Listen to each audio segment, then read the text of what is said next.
Boa noite a todos. O meu nome é Fábio Matos e moro no bairro chamado Rio Pequeno, aqui na capital paulista. Sou inscrito no canal e estou escrevendo para relatar uma aventura vivida pelo meu avô e por alguns homens em uma fazenda no interior de São Paulo, perto da divisa com Mato Grosso, no ano de 1970.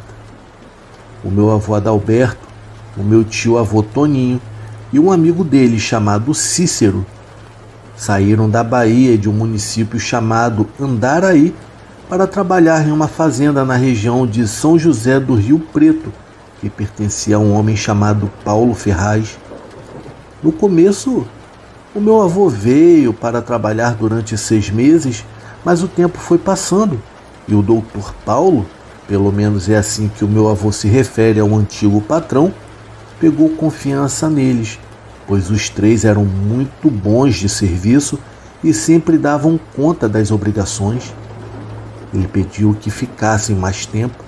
O meu avô até queria ficar, mas um entrave era que a minha avó Maria, o meu pai e os meus tios, que na época eram crianças, haviam ficado na Bahia.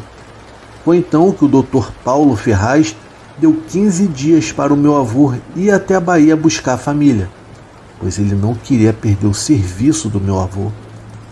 O meu avô foi e voltou no outro burro, trazendo toda a família para morar na fazenda em São José do Rio Preto.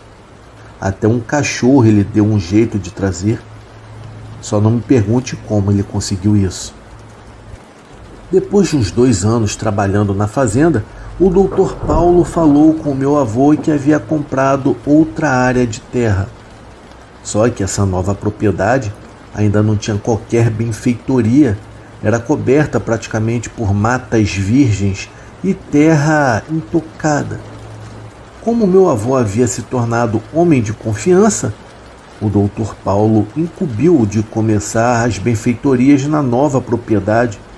Porém, ela não ficava perto da fazenda, muito pelo contrário, ficava muito longe, em um município chamado Castilho, depois de Andradina, a mais ou menos uns 200 quilômetros de São José do Rio Preto, às margens do rio Paraná, na divisa com Mato Grosso, pois naquele tempo ainda não existia o estado de Mato Grosso do Sul. Nessa empreitada, além do meu avô e do doutor Paulo, que fez questão de ir com eles, foram o meu tio, o senhor Cícero e mais 2 outros homens que já trabalhavam na fazenda. Inclusive um deles era motorista de caminhão e trator. O motorista do caminhão chamava-se Manolo, já o outro peão era muito conhecido como Oswaldinho. Naquele tempo, Castilho era bem menor do que é hoje em dia e por isso já levaram quase tudo o que precisariam usar da cidade, pois provavelmente em Castilho ou mesmo em Andradina teriam dificuldade de encontrar. Eles saíram da fazenda de São José ainda no escuro e como as estradas eram bem diferentes do que são hoje, só chegaram na cidade de Castilho depois de meio-dia, onde o senhor chamado Arnaldo os esperava. Esse senhor iria trabalhar com um grupo na construção da casa e do galpão para guardar as ferramentas e ainda conhecia bem a região. Pararam, foram almoçar e também descansar um pouco, mas ainda tinha um bom pedaço de chão para percorrer da cidade até a propriedade. E essa seria uma outra viagem, pois a propriedade que o Dr. Paulo havia adquirido ficava distante de tudo.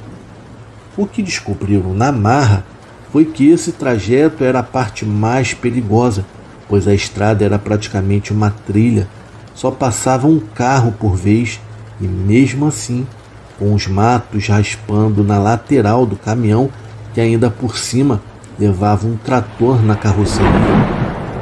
O meu avô viajou uma bandeirante com o Dr. Paulo e o senhor Arnaldo, e durante essa parte da viagem foram conversando sobre os planos que tinham para aquela área.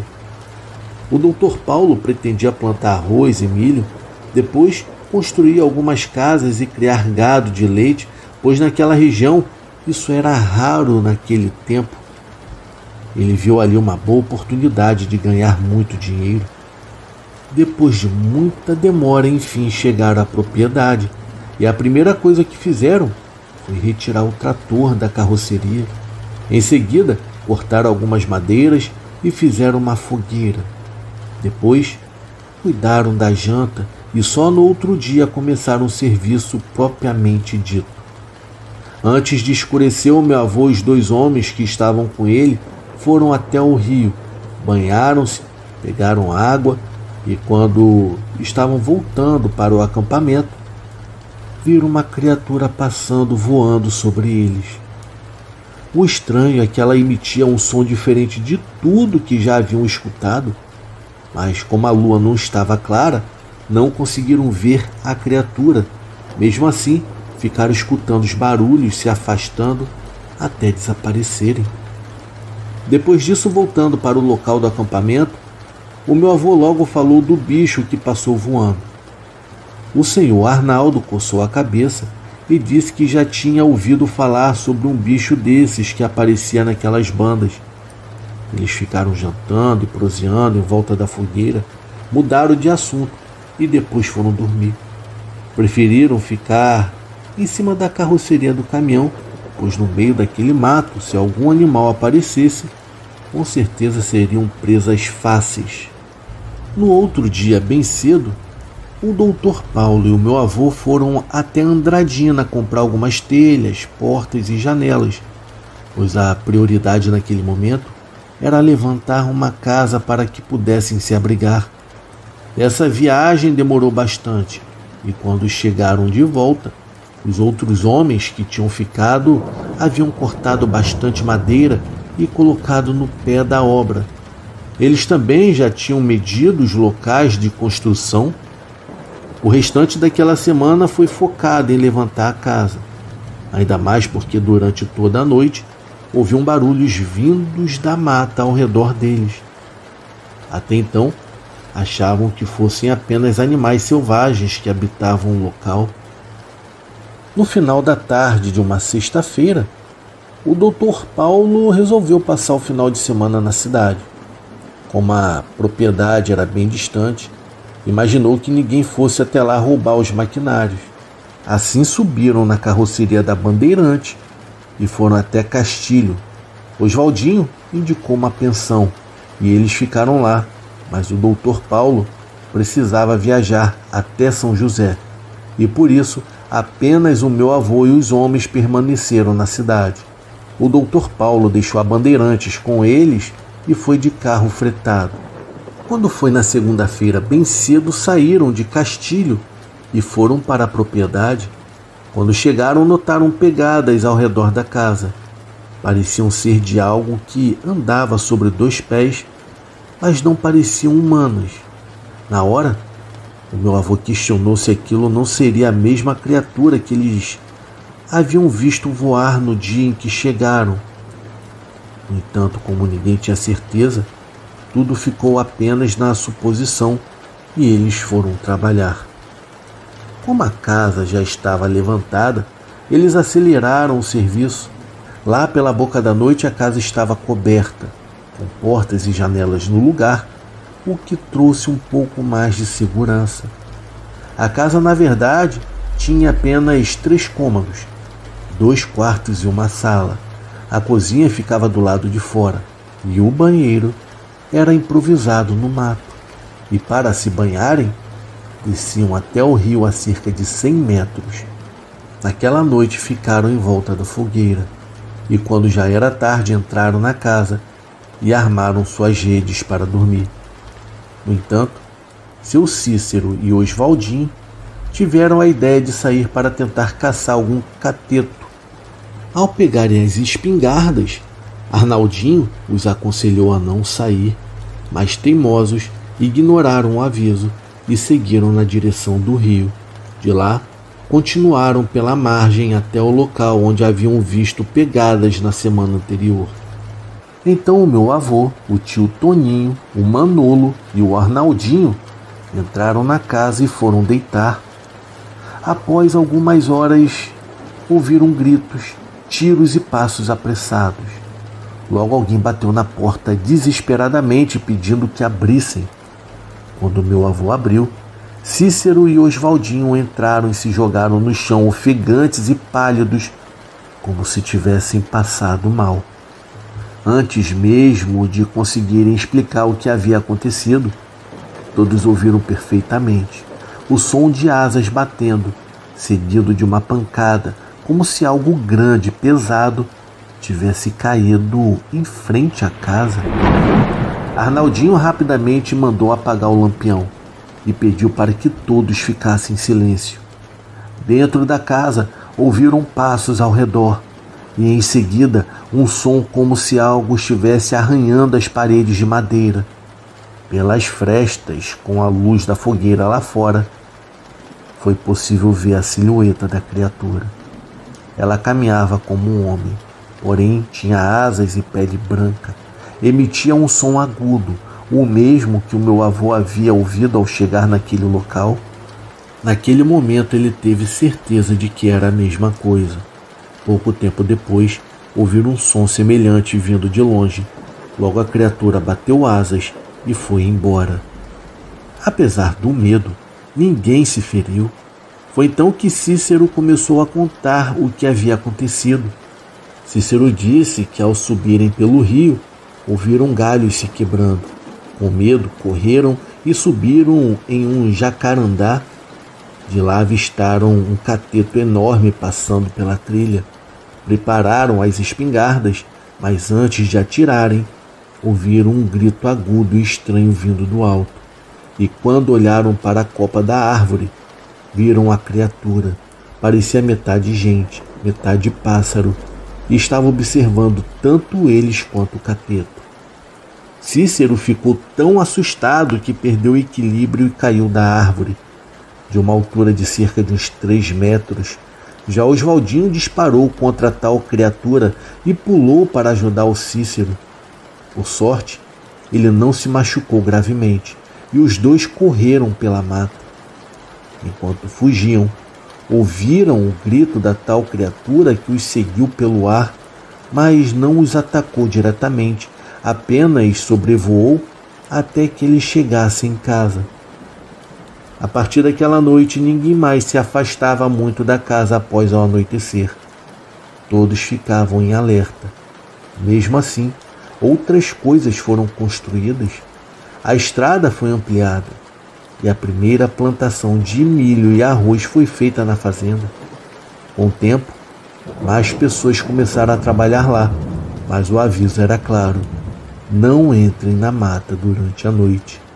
Ainda assim, sempre havia quem desobedecesse, como por exemplo Cícero e Oswaldinho, e eles descobriram que não era apenas aquela criatura que habitava a região. Por muito tempo, o meu avô disse que ouvia o som das criaturas voando sobre a casa, indo em direção ao Mato Grosso. Até hoje, ele não tem ideia do que eram aquelas criaturas. Boa noite.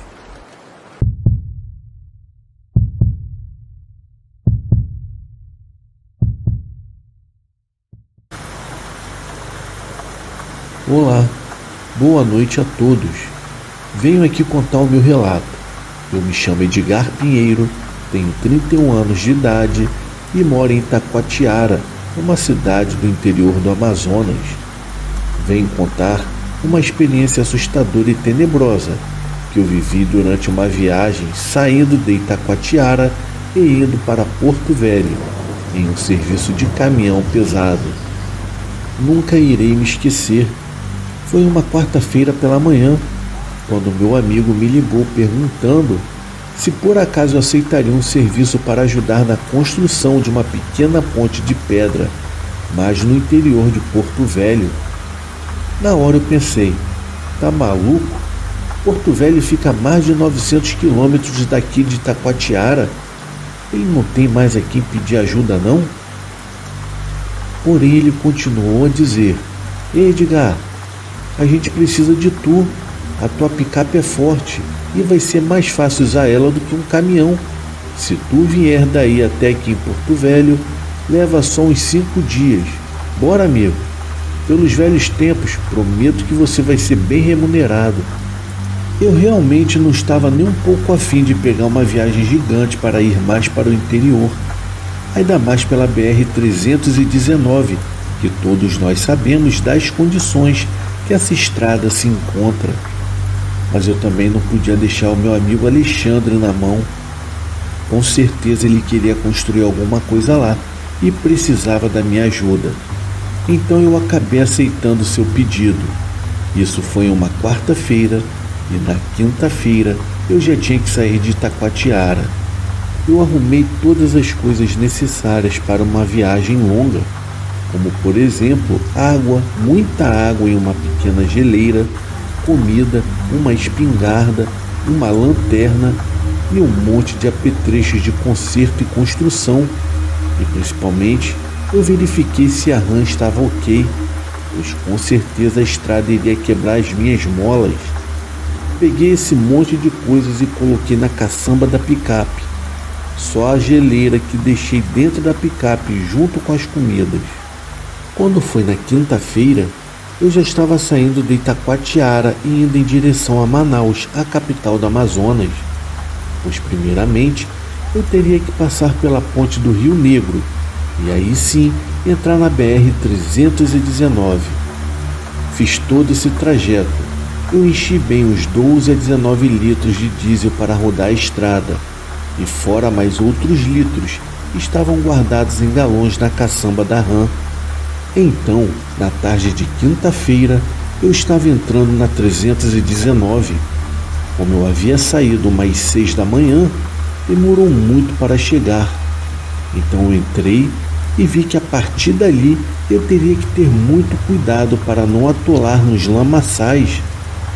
Mas até que a estrada não estava tão ruim assim, ao menos até o ponto em que eu estava dirigindo. Nesse dia, eu rodei mais de 267 quilômetros até o anoitecer. Eu continuava dirigindo um pouco durante a madrugada, e quando eu ia dormir, eu fechava bem a caçamba da picape, trancava bem as portas e desligava o farol da mesma. Lembro que depois do primeiro dia dirigindo, a estrada começou a ficar terrivelmente degradada, cheia de atoleiro. Teve vezes que a picape quase atolou em diversos buracos com poças d'água. Eu tive muita dor de cabeça, mas como a picape era muito bruta, depois de um certo tempo, tudo começou a ficar menos estressante. Já com a lama respingando por toda a caminhonete, as rodas já estavam cobertas de barro e às vezes eu tinha que sair para tirar umas bolotas de barro que entravam na grade da picape. E foi assim por longos 5 dias. Porém, no penúltimo dia de viagem antes de chegar a Porto Velho, aconteceu uma coisa macabra enquanto eu dirigia. Eram por volta de 2h30 da manhã por aí. Eu já estava a 198 quilômetros de Porto Velho. Era de madrugada. Ao olhar para o céu, eu vi que estava querendo chover. O tempo estava nublado na região, o que fez com que rapidamente o céu ficasse cinza. Logo começou a chuviscar, e aquele chuvisco acabou se transformando em uma forte chuva. Eu fui obrigado a parar a picape, pois eu poderia atolar na lama e ficar preso ali no meio do nada naquela chuva. Parei a picape em uma área da estrada que não corria o risco de afundar no barro, já que a forte chuva estava revirando todo o barro da estrada e formando pequenos riachos barrentos. Perto de onde eu estava, tudo estava um caos. O lado bom daquilo tudo era que a chuva estava tirando todo o barro impregnado das rodas e frente da picape. Então só relaxei e fiquei descansando lá dentro da cabine esperando a chuva passar. O celular estava sem região, ou seja, estava sem sinal devido à forte chuva e também por ser um lugar remoto. Então só me restava aguardar. Quando eu fui mexer no banco traseiro da cabine e que me virei para pegar uma garrafa de água para beber e que, consequentemente, Eu fiquei de frente para a janela traseira da picape, onde só se via a caçamba, pois eu não conseguia ver nem 30 metros de distância devido a tanta chuva que estava caindo. Tudo estava branco, porém foi nesse momento em que eu avistei a silhueta de alguma coisa andando por entre as árvores, numa distância de mais ou menos 4 metros de onde eu estava. Na hora eu pensei que poderia ser algum animal, porém não era. Aquela silhueta era grande, era como se fosse uma sombra muito negra que acabava se destacando no meio da escuridão da floresta. Eu, como não sou burro, nem ousei a ligar o farol da picape. Permaneci em silêncio, tirei a espingarda debaixo do banco traseiro e esperei aquilo ir embora. Aquela sombra continuava a se mexer por entre as árvores. Eu confesso que eu estava com muito medo, mesmo eu estando armado. Eu suava frio naquela hora e parecia que a chuva não diminuía sua força.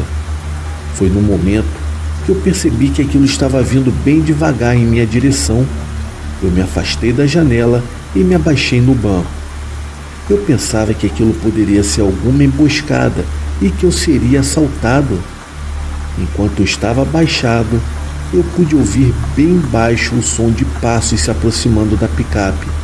Aquele som de passos pisando em água, pisando em lama, foi completamente assustador.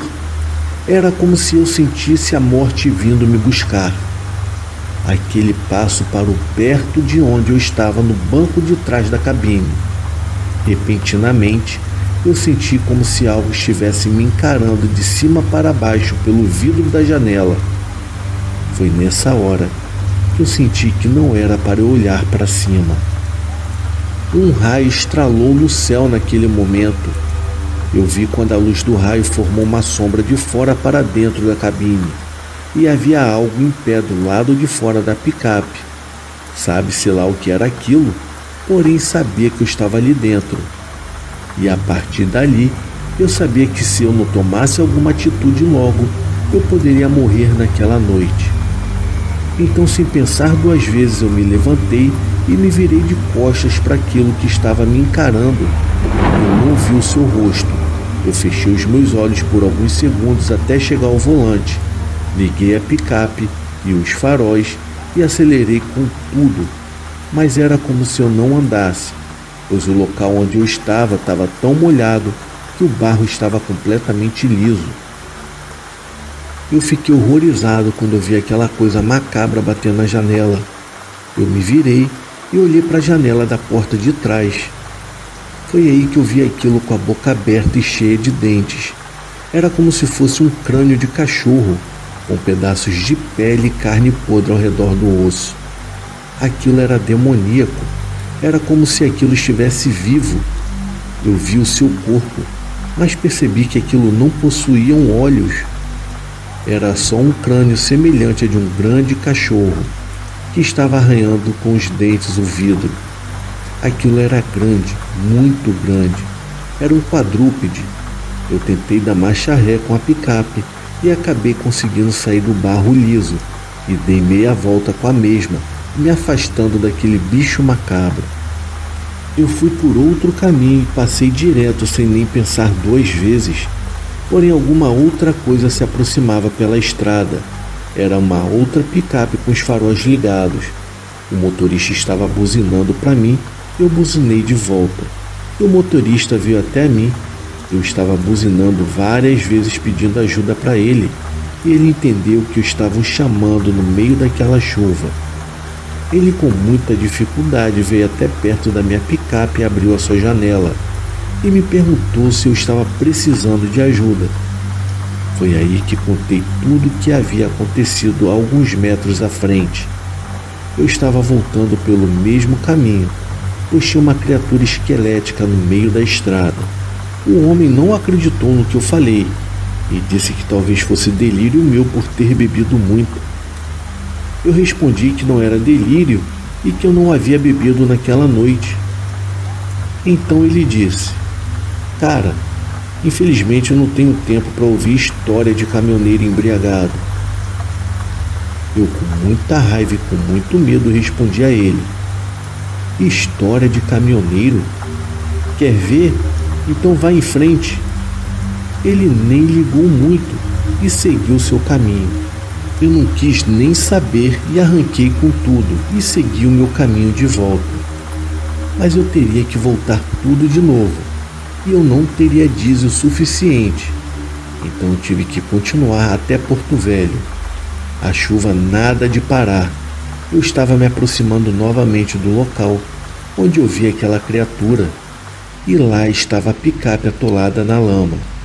Estava um inferno de lama ali. O motorista da picape buzinou para mim e ficou ligando e desligando as luzes da sua picape. Ele estava pedindo ajuda para mim. Eu fui até lá com muita dificuldade devido à lama. O local estava cheirando a fumaça. Felizmente a chuva estava diminuindo. Eu saí da cabine da picape com a espingarda na mão e mirei no que seja lá o que estivesse lá fora. Foi terrível a sensação. Naquele momento, corri até a caçamba, peguei uma corda de reboque, engatei na outra picape, voltei para dentro da cabine e acelerei para tirar aquela picape dali. Eu acabei jogando muita, mas muita lama na outra picape, devido à roda girar e empurrar o barro para trás. Então nós conseguimos sair dali, porém mais à frente, no meio da estrada, lá estava aquela criatura. Eu nem sabia mais o que fazer naquela situação.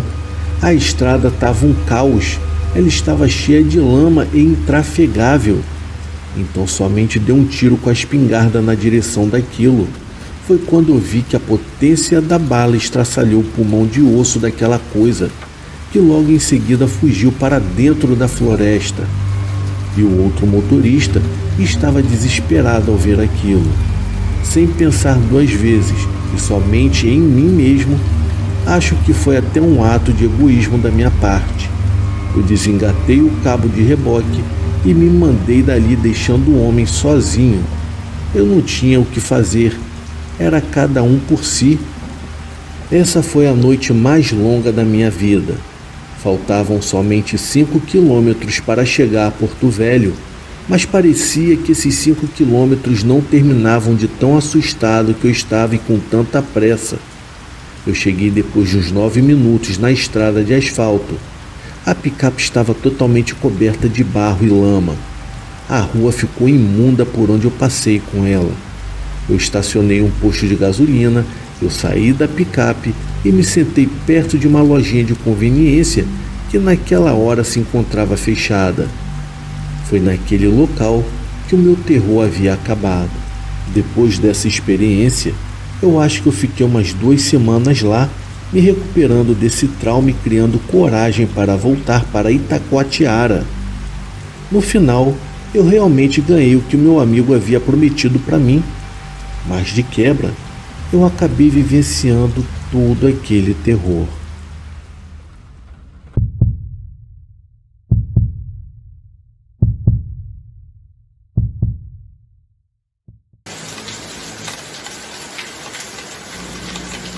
Boa noite. O meu marido e eu, junto com o nosso filho de 16 meses, acabamos de nos mudar para uma casa. Já passamos por fortes momentos paranormais quando colocávamos o nosso filho no quarto para brincar, dormir ou apenas para ficar cercado enquanto fazíamos as inúmeras tarefas de arrumação após a mudança. Uma amiga da família, que é uma bruxa, me contou que havia um fantasma na casa tentando se ligar ao meu filho. Com certeza isso me assustou mais do que você poderia imaginar, já que eu vi coisas acontecerem na minha vida que não consigo explicar racionalmente. Eu cheguei a sonhar com um acidente de carro e com a morte da minha irmã. Com um mês de diferença entre os sonhos, eu acabei sofrendo um acidente de carro em 9 de setembro de 1996. A minha irmã veio a falecer em 15 de novembro de 1996, em coma diabético. Por isso acredito que existem coisas que não podemos explicar.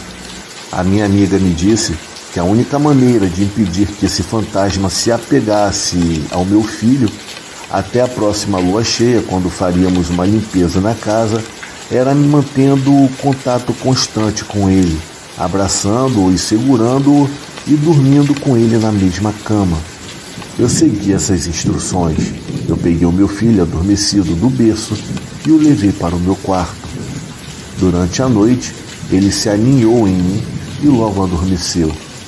Eu também adormeci, mas eu fui acordada com ele sentado na cama ainda dormindo. Coloquei os meus braços ao redor dele e senti algo tentando puxá-lo de meus braços. Eu o apertei com mais força e então eu gritei que não podiam levá-lo de mim. Eu liguei para uma outra amiga que colocou uma bola de proteção ao redor do meu filho, tão forte que eu quase pude ver. O meu filho imediatamente se acalmou e parou de lutar contra mim. Eu chamei o meu marido, que estava no trabalho, para voltar para casa, mas algo tentou impedi-lo. O carro, que não é automático, morreu por várias vezes durante a viagem de 9 quilômetros para casa. No dia seguinte, ao verificar o carro, ele encontrou 3 mangueiras de vácuo soltas na parte de trás do motor. Essas mangueiras tinham bastante folga e não poderiam ter se soltado sozinhas. Ainda faltam 16 dias que possamos abençoar a casa e assim isolá-la dos elementos ruins deste mundo. No entanto, o quarto do meu filho foi purificado e abençoado, e ele está novamente um menino feliz e saudável. As pessoas das sombras também perseguiram meu marido, que infelizmente tinha câncer terminal. Ele foi diagnosticado com câncer de fígado em estado terminal em setembro de 2007. O câncer progrediu rapidamente e no final de novembro ele estava perto da morte. Durante esse tempo ele começou a falar sobre pessoas que ninguém mais conseguia ver. Ele afirmou ter visto sombras de pessoas paradas no final da sala, observando-o, e disse que havia entre 12 a 20 delas sempre presentes, ouvindo nossas conversas e assistindo enquanto eu cuidava dele durante a sua doença. Apesar de estar fraco, o meu marido insistiu em fazer uma viagem para Leopoldina, em Minas Gerais. Eu não queria ir, pois estava extremamente preocupada com ele, mas por sua insistência acabamos indo. Passamos a primeira noite da viagem em um hotel à beira da estrada. Logo descobri que não estávamos sozinhos. Estávamos deitados na cama com a TV ligada, apenas abraçados e conversando, quando ele me disse para não me alarmar, mas que as pessoas das sombras estavam na sala conosco, prestando muita atenção a tudo que dizíamos. Eu senti muito medo enquanto ele examinava a sala. Os pelos do seu braço e pescoço se arrepiaram, mas eu não pude ver ninguém. Ele me disse que o motivo pelo qual ele queria tanto ir era que pensava que poderia escapar deles por um tempo. Isso o chateou muito. Passamos a noite seguinte na casa de um parente próximo, mas foi uma noite muito ruim, porque ele estava muito doente e as sombras estavam mais claras e presentes. No dia seguinte, eu levei o meu marido para casa, mas as visitas das sombras se tornaram mais intensas. Sendo criada por um ministro pentecostal, eu senti que precisava fazer algo para aliviar seus temores. Sentei-me com ele e perguntei se ele achava que as sombras eram boas ou mais. Ele não sabia a resposta, mas tinha muito medo delas. Pela minha experiência com a igreja, eu sabia que, quando algo do mundo espiritual é bom, você sente isso. Mas o meu marido parecia ter dúvidas se os espíritos fossem maus. Eu precisava agir. Mas o meu marido parecia ter dúvidas. E se por acaso os espíritos fossem maus, eu precisava agir. Segurei as mãos do meu marido e rezei para que as sombras fossem embora. Eu falei com os espíritos que ele estava vendo e disse-lhes que o meu marido era um filho da luz e de Deus. Eu segurei as mãos do meu marido e rezei para que as sombras fossem embora. Eu falei com os espíritos que o meu marido estava os vendo a todo momento e disse-lhes que o meu amado marido era um filho da luz e de Deus Todo-Poderoso. Reivindiquei o nosso lar como um lugar de luz e paz e amor e repreendi os espíritos dizendo que não havia lugar para eles ali e que em nome do Pai, do Filho e do Espírito Santo eles deveriam partir dali na mesma hora. No momento em que a oração terminou, o meu marido se estremeceu violentamente. Ele me olhou com os olhos arregalados e disse: "Você acabou de tirar o que eu estava usando para me manter aqui." Eu fiquei chocada. Ele disse que eles se foram. Na manhã seguinte, o meu marido disse que estava indo embora e 1 hora depois, infelizmente, ele entrou em coma. Ele morreu 2 semanas depois. Sinto que o ajudei a aliviar seus últimos momentos. Eu não sei exatamente o que o atormentava, mas eu acredito que não eram forças boas, porque de outra forma eu não teria conseguido afastá-lo. Esse foi o meu relato. Eu desejo a todos uma boa noite.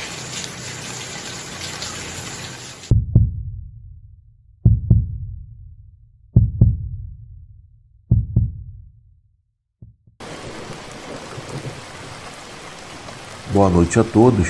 Eu enviei esse relato que aconteceu comigo para o canal Terror e Chuva para compartilhar com vocês, mas que na época ninguém acreditou na minha história. Atualmente eu tenho quase 61 anos de idade e é o meu neto que escreve o que eu digo. Isso já aconteceu já faz muitos anos atrás, quando eu era um rapaz e morava nas Brenhas. Aqui era mata até lá no Serrote e a água que a gente bebia vinha de um pequeno córrego que descia por aqui e desembocava lá para baixo. O meu neto não pegou esse tempo em que havia água no córrego. Para fazer nossas necessidades, a gente muitas das vezes tinha que ir para o mato e à noite também. E era bem complicado sair no meio daquele escuro e caminhar até o banheiro improvisado. Teve uma noite em que eu havia jantado algo diferente. Eu acordei com muita dor de barriga. Todo mundo em casa estava dormindo e não viram quando eu abri a porta e caminhei até a latrina que a gente tinha naquela época. O caminho era uma subidinha e os cães naquela noite estavam todos agitados. Enquanto eu estava ali fazendo as minhas necessidades, a barulheira dos cães só aumentava e vinha na minha direção. Eu não sabia o que estava acontecendo, mas logo vi aquele fuzuê de vira-latas correndo e fugindo de alguma coisa. Eles estavam desesperados, corriam de um lado para o outro. Eu continuei no mesmo lugar e terminei o que eu estava fazendo. E fiquei completamente cismado com os vira-latas que tinham se calado do nada, porque eu fui procurar saber o que era aquilo. Eu caminhei um pouco para ver o que estava fazendo aqueles bichos entrarem naquela algazarra. Então, de repente, os cães começaram a latir de novo. Nem demorou muito e já ouvi um barulho alto que me fez arrepiar todos os cabelos do meu corpo. Eu travei todo nessa hora e não pude mais me mexer. Como eu estava por perto e tinha perdido as forças, eu esperei melhorar um pouco. Quando eu senti que eu podia caminhar, eu fui me espreitando pelo mato sem fazer barulho. Eu me arrependo até hoje de ter feito aquilo. Quando eu vi o que tinha lá no mato, eu quis correr na hora, mas eu sabia que se eu corresse seria pior. O meu barulho iria atrair aquilo para cima de mim e quem sabe poderia ser até o meu fim. Eu vi que ainda não tinha sido visto e fiquei bem quietinho. Aquela coisa me assombrou demais. Era um velho todo imundo, com os cabelos desgrenhados, vestido com uma pele de algum bicho. Aquele velho se transformou na minha frente em um tipo de cachorro. Eu nunca tinha visto aquilo na minha vida. Ele se estribuchava todo no chão e se contorcia, a ponto de eu pensar que ele iria rasgar todo o seu couro. Mas de repente, quando se acalmou, eu vi que as suas orelhas cresciam e eram grandes. O velho fazia aquela arrumação toda e eu ia bem devagar tentando sair daquela situação. Eu acabei conseguindo, com a graça de Deus Pai Todo-Poderoso, escapar. Mas eu vi o bicho se transformar todinho em um cão horrível e feio. Eu escapei fedendo e sem fazer barulho e voltei para casa. No caminho, eu ia imaginando no que eu havia visto e fiquei naquela dúvida. Será que eu vi mesmo aquilo? Será que era um velho naquela hora no mato? Será que eu estava sonhando? Porque os cachorros latiram tanto e ainda estavam latindo quando finalmente eu cheguei em casa e me tranquei. Eu fiquei tentando ver alguma coisa pela janela, mas os vira-latas continuavam feito peste, latindo no meio de tudo, no meio da noite. Eles estavam acabando com tudo. Eu não queria acordar nem o meu pai nem minha mãe, então fiquei um bom tempo ali na janela, ouvindo os bichos latindo e se alvoroçando. Eu não sabia se era o velho que havia virado aquela coisa, já que não tinha como saber se ele estava vindo ou indo por causa da escuridão. Até que houve uma hora em que o latido parecia estar mais perto de casa. Foi quando eu comecei a rezar. Nessa hora parece que a ficha caiu e eu senti muito medo daquilo. E não era para menos, né? Pois o bicho parecia que tinha farejado o meu cheiro e acertou lá em casa. Eu comecei a sentir um cheiro forte e estranho e vi os vira-latas já no meu quintal. Ou seja, era o bicho que trazia eles. Com o medo que eu sentia ali naquela hora, se eu não tivesse feito as minhas necessidades mais cedo, com certeza eu teria me borrado todo nas calças. Eu estava praticamente pingando bosta de tanto medo que eu estava. Eu fiquei assombrado dentro da casa, com medo daquele bicho entrar. Eu corri para a minha cozinha para ver se via alguém ou alguma coisa, mas aquilo se arrastava perto daqueles cachorros para todo canto que eu ia. Eu não entendi como ninguém acordou na hora com aquela barulheira. Eu via só o vulto do bicho correndo ao redor da casa, acompanhado dos cães. Com muito medo de que aquilo arrombasse a casa, a coisa não parou um segundo para eu ver direito a forma que tinha. Eu só ouvia e via um vulto passando do tamanho de bezerro. Só depois de muito tempo de agonia foi que, ao derrubar uma tampa de panela no chão sem querer, o meu pai acordou com barulho. Na hora eu gritei para ele: "Pai, pelo amor de Deus, eu acho que tem um demônio lá fora." Ele, ao ouvir aquilo, correu indo em direção à porta e eu disse que estava tudo trancado. O meu pai se apressou em se armar e ficou escorado na porta, ouvindo a coisa rodear a casa. Aí foi o alvoroço, pois o latido dos cães acordou também a minha mãe, que saiu do quarto aos gritos, querendo saber o que estava acontecendo. Nesse momento, o bicho pareceu encostar na porta e o meu pai gritou: "Bicho dos infernos, tu não vai entrar aqui não. Se entrar, tu não sai." Após alguns minutos, o barulho parou de vez e se fez um silêncio do lado de fora. A minha mãe começou a passar mal e todo mundo foi acudir ela. Naquela noite foi sufoco, mas a gente só foi falar no assunto no dia seguinte. O meu pai não queria deixar minha mãe saber o que era e pediu para eu guardar o segredo. Eu obedeci. E quando ela me perguntou, eu disse que eu havia me assustado com os latidos lá fora. No outro dia, o meu pai disse que eu não deveria ter medo daquilo, porque senão seria pior. Ele falou que foi só enfrentar a coisa falando com voz grossa para aquilo ir embora e que tudo se acalmou. Ele me explicou que eu não deveria afrontar sem razão, mas que se caso cruzasse com qualquer coisa de outro mundo, eu não deveria ter medo. Expliquei tudo direitinho e disse que tinha saído para usar a lanterna quando o bicho apareceu. Era um velho que se vestia de couro de animal e que havia se transformado ali perto. Eu fui com ele, mostrei o lugar onde eu havia visto. Quando chegamos lá fora, haviam todas as marcas no chão, mas nem sinal do couro que ele vinha trazendo. O meu pai passou muito tempo querendo saber quem era aquele senhor, e só muito tempo depois ficamos sabendo que era um velho que morava ali de longe. e só muito tempo depois ficamos sabendo que era um velho que morava longe dali. Depois daquele dia, nunca mais vi aquele bicho. Eu suspeitei que foi porque o meu pai o enfrentou e o expulsou dali. Se a gente tivesse ficado com medo, ele teria nos visitado por mais vezes. Os vira-latas que o acompanhavam também nunca mais apareceram por lá.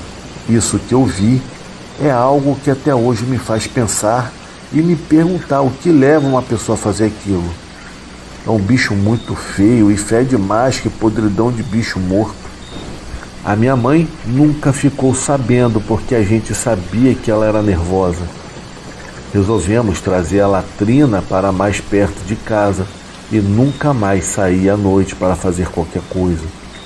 Eu fiquei muito tempo assombrado com o que vi e não tiro mais da cabeça a cena das orelhas do velho crescendo. O troço era feio e você não iria querer ver, eu tenho certeza disso, pois até hoje eu lembro e tenho pesadelos pensando que o bicho voltou para terminar o que tentou fazer naquela noite. Boa noite a todos.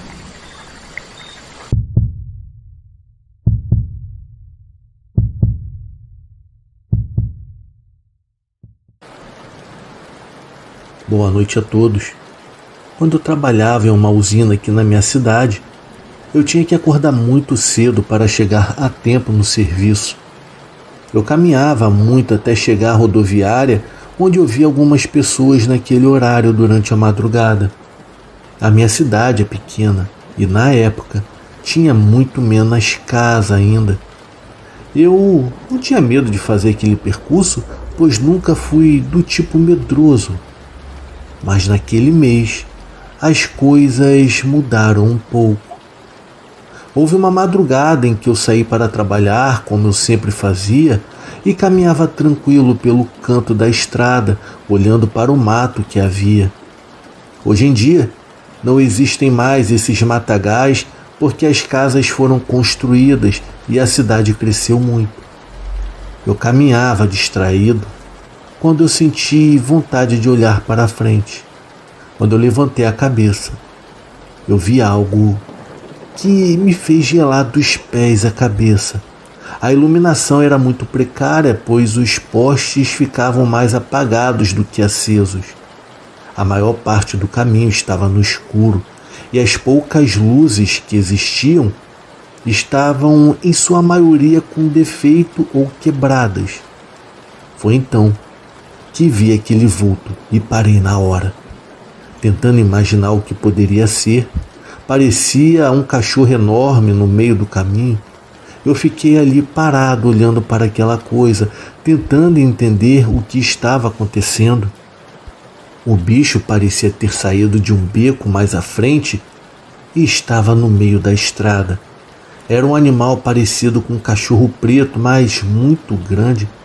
Aquele animal não me viu porque estava a uma certa distância, caminhando pelo canto da estrada escura. Eu só o vi por causa da iluminação de uma das casas que estava com a lâmpada acesa. Eu fiquei com muito medo naquela hora.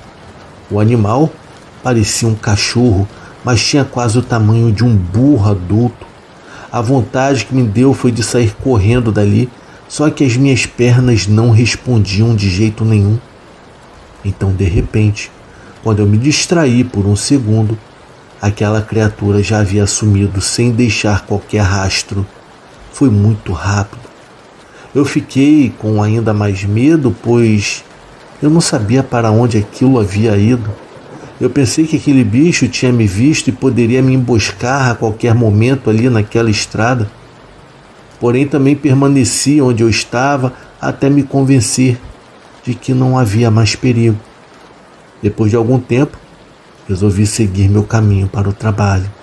Passei o dia todo pensando sobre o que poderia ser aquilo que eu havia visto naquela madrugada. Quando eu cheguei em casa, a primeira coisa que eu fiz foi conversar com a minha esposa. Ela ficou com muito medo do caminho que eu fazia nas madrugadas, mas eu precisava ir trabalhar, pois aquele era o único emprego que havia na época. Na madrugada seguinte, eu fui trabalhar com ainda mais medo de encontrar aquela coisa no caminho. Quando eu cheguei no mesmo local da noite anterior, eu tomei um outro susto. Bem no canto do beco, estava um vulto agachado que não identifiquei de imediato. Eu fiquei pálido, parado onde eu estava, tentando entender o que poderia ser. Não ousei mover um único músculo. Depois de um tempo, vi uma pequena luz acender como se fosse fogo e apagar rapidamente. Amigos, foi outro susto que eu levei. Parecia fogo e fumaça saindo da boca daquele vulto.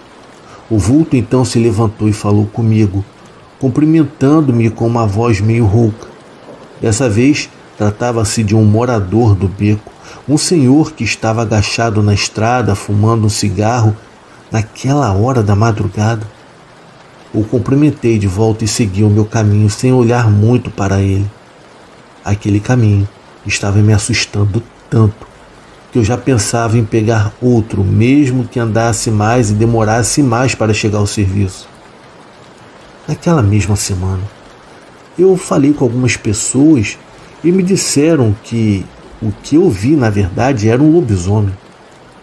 Quando eu ouvi aquilo, perguntei o que era, pois eu nunca tinha ouvido falar sobre o assunto e acabei descobrindo que naquele beco vivia um senhor que todos diziam se transformar em um bicho que parecia ser até um cachorro. Diziam que ele comia carne crua e evitava sair durante o dia. A coisa era tão macabra que eu quase pedi demissão do serviço só para não precisar mais sair de casa durante a madrugada. Contaram-me que aquele senhor costumava passar dias no mato e que já ouviram comendo uma galinha inteira e crua. Quem falou isso deu detalhes de onde viu e garantiu que ele era o tal lobisomem. Diziam que era um encanto que ele fazia para se transformar naquilo e que havia uma espécie de reza que lhe dava aquela capacidade. Naquela semana, eu vi o Senhor em suas duas formas e fiquei quase louco, imaginando como evitar encontrá-lo novamente, pois havia um caminho mais distante que me faria andar o triplo e eu precisaria acordar ainda mais cedo para percorrê-lo.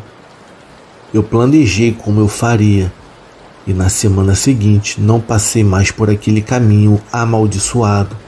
O problema era que eu estava exausto de tanto caminhar e acordar cedo.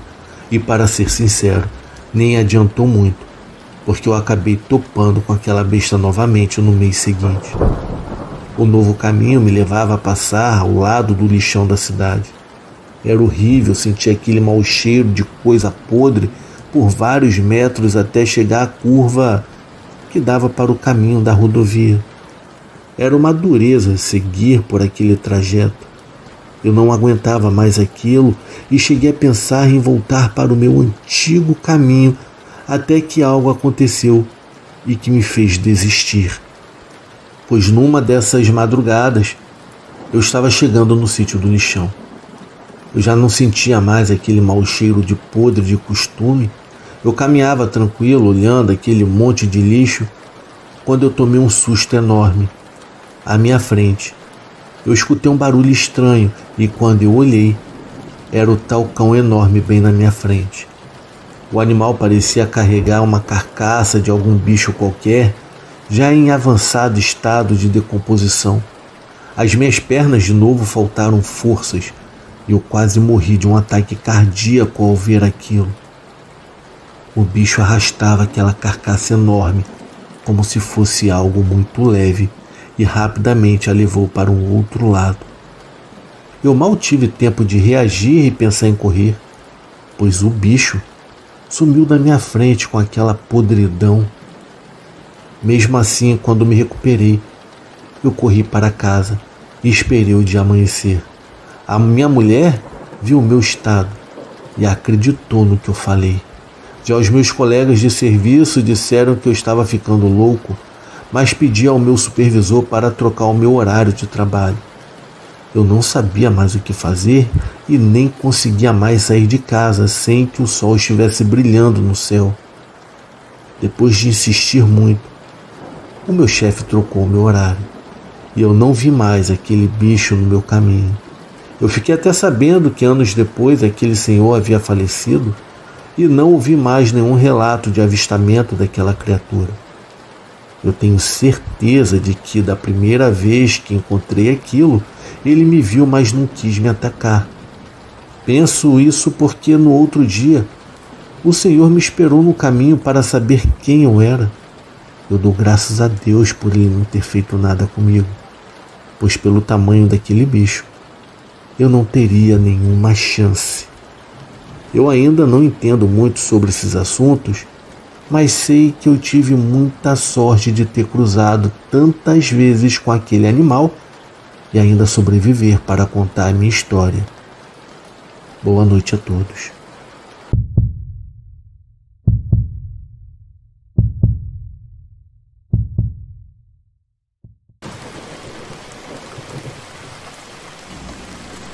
Antes da chegada da internet, ninguém poderia imaginar o que acontecia sob os tenebrosos luares nos limites de cada cidadezinha isolada, ou mesmo os horrores inomináveis de cada local abandonado às pressas. Boa noite a todos. Eu me chamo Eliette e vou contar para vocês os casos que eu vi do meu pai.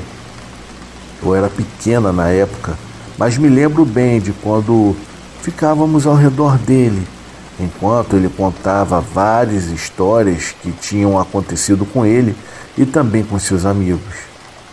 Atualmente eu moro em Fortaleza, pois nos mudamos daquele lugarejo chamado Fornalha, que fica próximo a Sobral. Na época em que morávamos lá, o meu pai trabalhava na roça e criava alguns animais. Não era muita coisa que a gente tinha, mas dava para passar. A minha mãe criava algumas galinhas comuns e também tinha umas cabras que davam leite. O meu pai plantava feijão, milho, mandioca e tudo que desse para fazer, ele fazia. Eu era a mais velha dos meus irmãos e ajudava minha mãe em tudo dentro de casa e às vezes até na roça com meu pai. Antes de chegar ao assunto do que aconteceu com meu pai, eu queria contar da vez que eu e a minha mãe vimos uma sombra no caminho de volta do açude. A gente não tinha água encanada como temos hoje em dia e todos os dias precisávamos buscar vários baldes no açude. Só que de vez em quando eu ia de jumento com os tambores de água pendurados na cangalha, quando meu pai não precisava dele no serviço, é lógico, mas a maioria das vezes fazíamos o trajeto todo com os tambores pendurados em uma vara sobre os nossos ombros. Não era nada fácil, mas nunca achei aquela vida ruim. Era a vida dos meus pais e foi o melhor que eles puderam me dar e me ensinaram a trabalhar e dar valor às coisas. Agora, voltando ao dia em que a minha mãe e eu vimos uma aparição no caminho do açude. Era uma tardinha, por volta das 6 horas da noite. A minha mãe e eu fomos buscar água nesse mesmo açude que ficava a 1 quilômetro da nossa casa. Pegamos os tambores e combinamos de passar na casa da Nair, a amiga da minha mãe que morava mais perto do açude. Passamos por lá e seguimos as 3 para buscarmos água. A casa da dona Nair ficava mais para dentro da mata e tivemos que seguir quase todo o caminho por uma vereda estreita e esquisita. Era como se fosse um atalho, mas a gente não gostava de fazer aquele caminho. Só continuamos por ali porque já estava ficando tarde e teríamos que andar muito ainda para retornarmos pelo caminho principal. Inclusive, era melhor porque era mais movimentado. Quando chegamos perto do canal, mal vimos a chuva de pedras. Não era uma chuva caindo do céu, mas sim muitas pedras que vinham em nossa direção. Dona Nair na hora exclamou: "Vixe, minha Nossa Senhora, o que é isso?" A minha mãe me pegou pela camisa e me arrastou para trás de uma árvore e ficamos esperando para ver o que era aquilo. As pedras vinham com tanta força que quando batiam no tronco da árvore, pedaços de casca se espalhavam por todos os lados. As pedras passavam por cima da gente, arrancando as folhas e pedaços de galhos que caíam no nosso lado. Dona Nair, sem entender a situação, começou a fazer uma oração em voz alta, e que não me lembro mais qual era. Eram por volta das 6 horas da tarde, já começando a anoitecer. Na hora, eu até pensei que eu levaria uma pedrada e morreria ali mesmo, ainda mais com as pedras daquele tamanho. Onde acertasse, quebraria osso, e se fosse na cabeça me matava. A minha mãe ficou parada por detrás de uma árvore e eu estava encolhida por entre as pernas dela. As pedras continuaram vindo em nossa direção por uns minutos e depois pararam. Quando tudo acalmou, Dona Nair disse que aquilo era uma aparição. Ela mostrou que não havia mais nem galhos no chão que caíram durante aquele aperreio. Tudo estava limpo. Não havia sinal de que pedras haviam sido jogadas em cima da gente. Inclusive, nem sequer haviam pedras no chão. Esse foi o dia mais assustador da minha vida, mas mesmo assim continuamos a pegar água no açude. Eu muitas outras vezes ainda fui sozinha fazer aquele serviço. O meu pai também disse que viu uma sombra nesse caminho. Ele conta que passava por essa vereda ao meio-dia, quando viu um grupo de pessoas passando pelo mato. Ele estava montado em seu burro. Foi quando, em um determinado momento, o animal do nada parou. Já sabendo do que se tratava, ele ficou parado, porém apenas observando aquela assombração no meio do mato. Eram pessoas como um todo passando por entre as árvores, dizia ele. O meu pai ficou espantado demais com aquilo. As pessoas passavam e se esticavam de tamanho, ficando até mesmo na altura das árvores. Todas vestiam roupas brancas e andavam em procissão em pleno meio-dia. Havia até uma delas que não possuía braços, e já outras faltavam até a cabeça, dizia o meu pai. O jumento que ele montava também viu aquela sombra e não quis mais passar pela estrada. Depois que tudo aquilo ali passou e sumiu no meio do mato, o meu pai até que tentou prosseguir, mas não teve jeito. O jumento empacou e não teve mais o que fazer. Ele teve que voltar e pegar um outro caminho. Da outra vez, papai contou que esse caso aconteceu com os amigos dele de trabalho. Ele tinha um compadre que trabalhava com ele e era metido a sábio e espertalhão. Ele não sabe dizer por onde, mas soube de um jeito de ganhar no jogo de bicho, e chegando e falando no serviço que ia fazer um negócio para ficar rico. O papai, que não era bobo, ficou só espiando de longe a arrumação daquele cabra. Durante a conversa, esse cabra perguntou para papai: "E aí, compadre, tu não quer ganhar esse dinheiro? É um dinheirinho fácil?" Balançando a cabeça que não e sem dizer nada, papai recusou aquela proposta. Ele ficou apenas ouvindo tudo o que aquele cabra falava de longe. Ele só ouvia aquele homem falar de encruzilhada e de uma oração que tinha que ser feita à meia-noite, que era uma das 4 horas abertas do dia.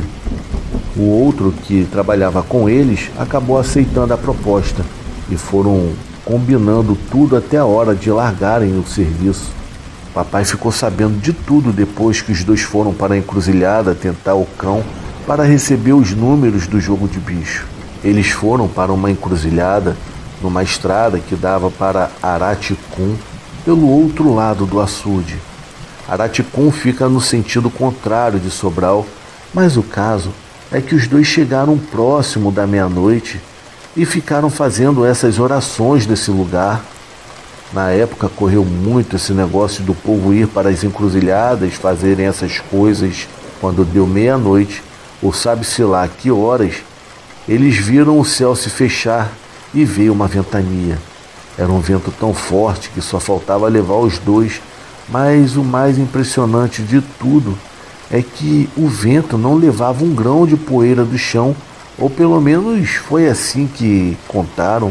Aquele vento soprou e soprou até que o parceiro que tinha ido para ajudar o compadre de papai deu um grito tão alto e histérico e disse: "Meu Deus, o que é aquilo que vem ali, meu Deus? Jesus, Maria José!" E não esperou para ver o que era. Saiu numa carreira tão grande gritando: "Meu Deus, me acuda!" e sumiu no meio do mundo. O que ficou conta que ainda tentou permanecer no local, mas quando viu aquele bicho preto, metade homem da cintura para cima e metade cavalo da cintura para baixo, com os olhos feitos de 2 tochas de fogo, falando: "Quem tiver coragem, escute o que eu vou dizer", com uma voz de trovão, ele não aguentou e também saiu correndo. Papai conta que esse compadre dele ficou assombrado por um bom tempo com isso, e ele estava falando no assunto. Com o tempo, ele soube pela mulher dele.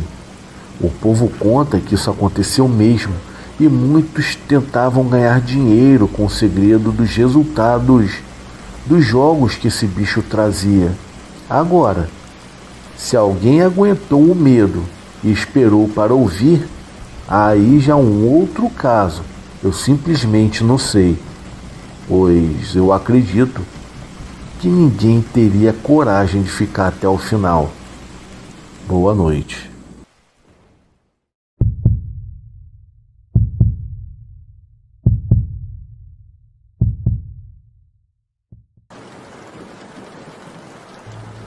Olá a todos do canal Terror e Chuva. O meu nome é Daniel e atualmente eu tenho 25 anos de idade e moro em Tianguá, Ceará.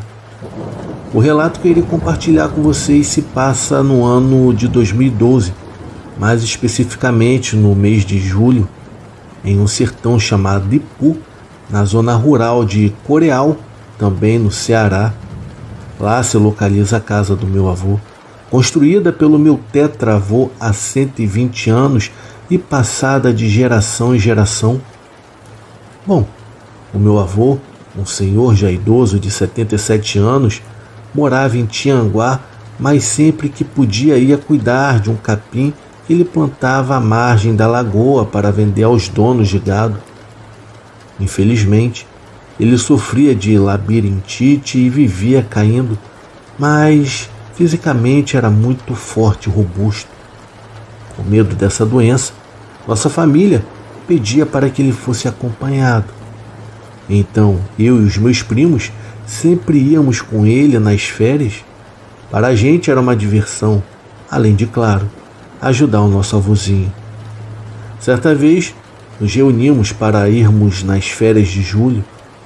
Foi quando eu, o meu avô, um ajudante e mais 2 primas, o plano era passarmos de segunda até sábado. Foi quando pegamos um ônibus, uma Tupic, e chegando lá, depois de uma longa caminhada por uma estrada de chão, encontramos a casa invadida com as portas derrubadas e as janelas abertas. O meu avô, ao ver aquilo, pegou logo o seu facão e adentrou a casa. O velho era brabo. Graças a Deus não tinha ninguém lá dentro. Após entrarmos, notamos também que os ladrões haviam roubado as panelas e as redes. O meu avô então consertou as portas e colocou 3 pequenos ferrolhos nelas. O dia passou normalmente e, ao anoitecer, a gente se sentou ao redor da lamparina para ouvir as histórias que meu avô e o ajudante contavam sobre almas e vultos que eles diziam ter visto. Eu particularmente não acreditava, pois sempre achei que era bobagem e falava que gostaria que algo sobrenatural acontecesse comigo para que eu pudesse realmente crer. A noite passou e nos deitamos para dormir. O meu avô, já por precaução, pegou uma escora, na verdade um tronco grande de madeira, para pôr na porta antes de dormirmos. Ele pediu que não atirássemos de jeito nenhum. Eu fiz como ele mandou. Mesmo com um calor insuportável, coloquei a escora na porta do quarto. No quarto dormíamos eu na rede, as minhas primas na cama, o meu avô e o ajudante dormiam na sala, que era separada por um corredor cheio de morcegos, algo que eu morria de medo. A segunda, terça e quarta passaram tranquilamente. Na quinta fomos até a bodega no povoado, a cerca de 3 quilômetros da casa. No caminho, o meu avô contava histórias do tempo dele. Para falar a verdade, eu adorava ouvi-las. Então, quando chegou a sexta-feira, o dia foi normal. Porém, ao anoitecer, foi bem diferente. Já eram por volta da meia-noite, todos haviam dormido, mas eu, como sempre, calorento, não conseguia pegar no sono com aquele calor insuportável. Agoniado, decidi abrir a janela para tentar sentir uma brisa, porém sem sucesso. O local continuava muito quente. Olhei para a porta e decidi abri-la, mesmo lembrando do que o meu avô havia falado. Eu achei que era simplesmente besteira, já que eu já havia passado vários dias e nada havia acontecido. Assim que eu abri a porta, o calor diminuiu um pouco. Voltei para a rede e estava quase pegando no sono quando ouvi gritos, como se duas pessoas estivessem brigando e uma delas estivesse gritando: "Espera aí que eu vou te matar, desgraçado!" Os gritos pareciam vir lá do outro lado da rua, lá no meio do matagal.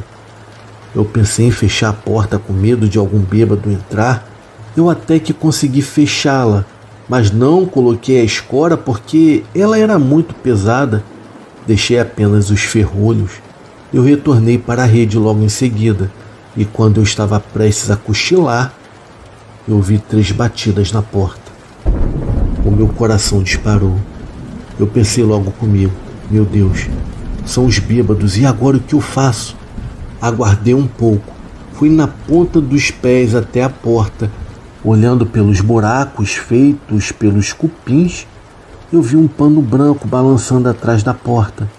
Eu até pensei comigo mesmo: deve ser o meu avô, talvez tenha acordado com barulho e saído pela sala para conferir. Ele costumava pregar sustos na gente.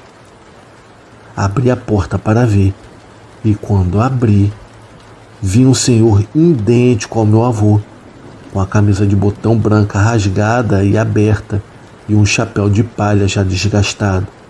Ele estava com a cabeça baixa de lado e o rosto escuro. Sem medo perguntei: "Vô, o que o senhor está fazendo aí? Pare com essas brincadeiras, pelo amor de Deus, está me assustando." A figura ficou parada sem responder. Quando tentei olhar o rosto, ele curvou ainda mais a cabeça e o chapéu dificultava o semblante. Olhei para baixo e vi um milharal seco onde deveriam estar suas pernas. Nesse momento, um arrepio percorreu todo o meu corpo. Quando eu olhei novamente, um vento frio soprou, balançando todo o milharal. A entidade virou o rosto para mim e percebi que aquilo não era o meu avô. Desesperado com aquela visão horrenda, bati a porta e tentei fechar os ferrolhos e gritei pelo nome da minha prima. Ela acordou sem entender nada. A porta começou a bater com uma força tão grande que parecia que ia arrombar os ferrolhos. A minha prima correu para me ajudar, mas as pancadas eram tão violentas que era impossível manter a porta fechada, já que com as pancadas a gente era jogado para trás com o impacto. Eu já estava orando, gritando pelo meu avô, mas ninguém ouvia. Foi então que a minha prima perguntou o que era aquilo e eu falei que era um homem que eu não conhecia. No entanto, falei para ela aguentar enquanto eu ia na sala chamar o meu avô. Eu não perdi tempo, corri freneticamente. Quando eu entrei no corredor, os morcegos voaram na minha direção, assustados. Eu só fechei os meus olhos e passei. Chegando na sala, a porta estava fechada pelo lado de dentro. Bati como um louco, gritando e chorando. Foi quando o ajudante acordou e abriu a porta. Eu já fui correndo na direção da rede do meu avô, mas algo chamou a minha atenção. Quando eu cheguei na rede, o meu avô estava deitado em um sono profundo. Eu o acordei, ainda sem acreditar naquilo, e perguntei: "Não era o senhor que estava batendo na porta?" E ele me respondeu ainda sonolento: "O que foi, menino?" Então eu falei: "Estão invadindo a casa pela porta do quarto." Ele, sem titubear, se levantou e foi pegar o seu facão. Nesse instante eu voltei correndo para o quarto. Quando eu cheguei lá, minha prima estava de frente para a porta, mas já não estavam batendo. No auge da adrenalina, Eu abri a porta e corri ao redor do quintal na expectativa de ver aquilo novamente. Foi quando veio aquele mesmo vento no milharal e eu novamente me arrepiei dos pés à cabeça. Foi aí que a ficha caiu. Aquilo não era desse mundo. Eu voltei para dentro de casa completamente em choque. Enquanto isso, meu avô rodeou o milharal em torno da casa, caçando o tal invasor.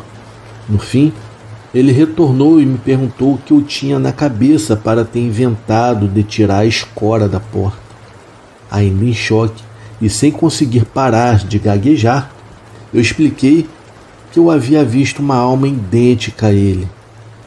Na mesma hora ele parou, olhou para mim, pegou um terço e fez uma oração. Depois mandou que eu me deitasse, dizendo que ficaria acordado na sala. Apesar disso, eu não consegui dormir o restante da noite. Ele não tirou o olho da porta. Foi a noite mais longa de toda a minha vida. No primeiro cantar de galo, já acordei todo mundo para sairmos daquela casa o quanto antes. Eu estava desesperado e quando voltamos, contei para minha mãe os detalhes da aparição. Foi então que ela revelou, chorando, que a entidade que eu vi era na verdade o fantasma do meu bisavô. Ela contou que em vida ele foi atormentado por um mal de loucura e durante os seus surtos ele corria para a mata e voltava dias depois batendo na porta para entrar. Ela contou ainda que ele foi exilado em Fortaleza e após sua morte foi velado no dito quarto em que estávamos.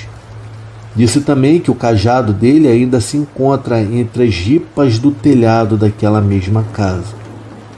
Desde esse dia, eu deixei de ir para a casa do sertão com o meu avô e nunca mais duvidei da existência dessas coisas. Essa foi a minha experiência. Eu tenho outras envolvendo a minha mãe e o meu pai que contarei depois. Eu desejo a todos uma ótima noite. Se você chegou até aqui e se por acaso gostou do vídeo, por favor inscreva-se no canal, comente o que achou e compartilhe com seus amigos. Assim, você me ajuda a crescer e a produzir mais conteúdo de qualidade para você. Além disso, ative o sininho para receber as notificações sempre que eu postar um novo vídeo. Ah, mais uma coisinha. Não esqueça de deixar o hype, pois isso ajudará ainda mais na divulgação do vídeo. Muito obrigado e boa noite a todos.